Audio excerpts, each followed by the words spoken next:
Maksud saya apa sih ngomong ini? Bapak Ibu yang saya sayangi karena Allah, hidup nih gak ada yang ideal.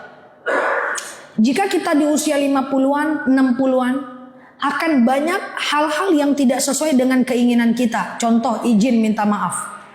Kadang-kadang anak udah dewasa tapi belum mandiri, bawa beban pikiran. Kadang-kadang menantu gak pernah ngunjungin kita, bawa lagi beban pikiran. Kadang-kadang lo anak kok gak pernah ke rumah ya, bawa lagi masuk lagi dalam file otak kita. Kadang-kadang loh kok menantu gak suka sama saya ya, padahal saya udah tua, masuk lagi dalam pikiran kita. Lah kita sakit kok anak gak datang ya ke rumah, masuk lagi dalam pikiran kita. Oh kok saya udah lama gak dikunjungin anak ya, sampai ada orang tua yang bilang tunggu mati aku dulu baru kalian datang, masuk lagi dalam pikiran orang tua. Kadang-kadang kita pergi majelis taklim, rumah kayak gitu kondisinya, kawan-kawan menyinggung kita pula, masuk lagi dalam kepala kita. Saya ingin berpesan kepada, saya anggap sebagai orang tua saya lah.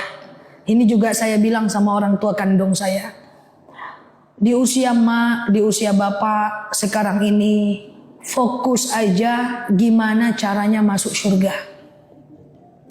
Kalau ada anak menantu yang tak sesuai keinginan hati kita, ikhlaskan. Kalau ada anak yang masih melawan, ingatkan, ikhlaskan. Ibaratnya tawakal, detachment. Kita nggak bisa merubah itu semuanya. Kalau ada kita sakit, kok nggak dikunjungi ya? Kok nggak datang juga ya? Anakku mapan, kok nggak bantu aku ya? Ikhlaskan. Kok nggak ikhlaskan Ustazah? Selamatkan pikiran kita. Selamatkan pikiran kita. Hidup ini tidak ideal Bapak Ibu. Saya sangat mengkhawatirkan banyak orang tua yang itu mereka pikirkan.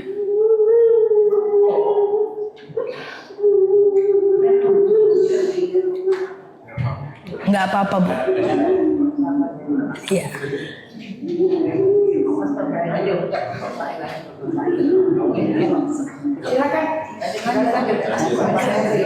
Nanti saya ke sana ya.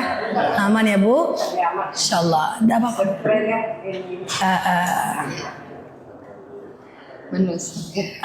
Iya, sabar ya. Aman ya Bu? Oke. Ikhlaskan.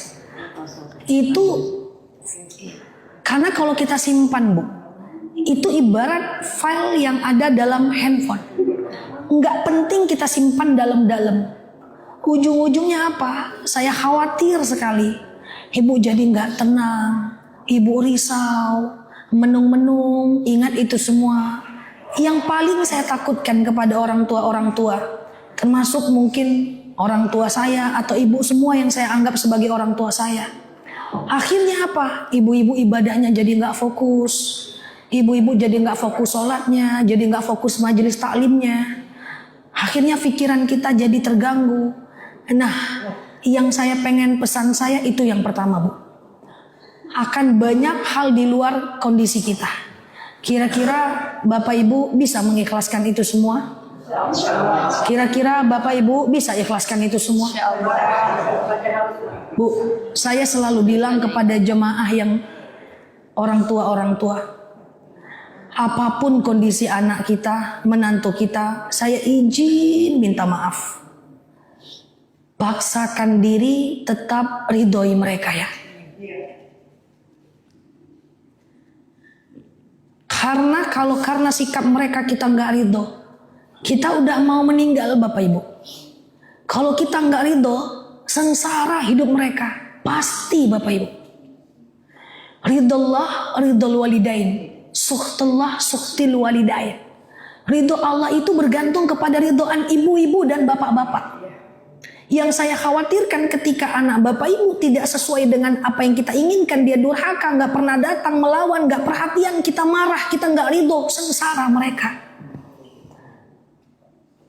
Jadi itu yang saya khawatirkan Bapak Ibu.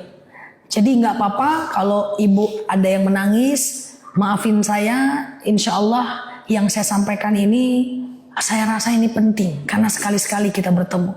Sehingga ibu-ibu yang udah di usia 60-an, 50-an itu bisa lebih tenang. Yang nggak penting itu dikeluarkan.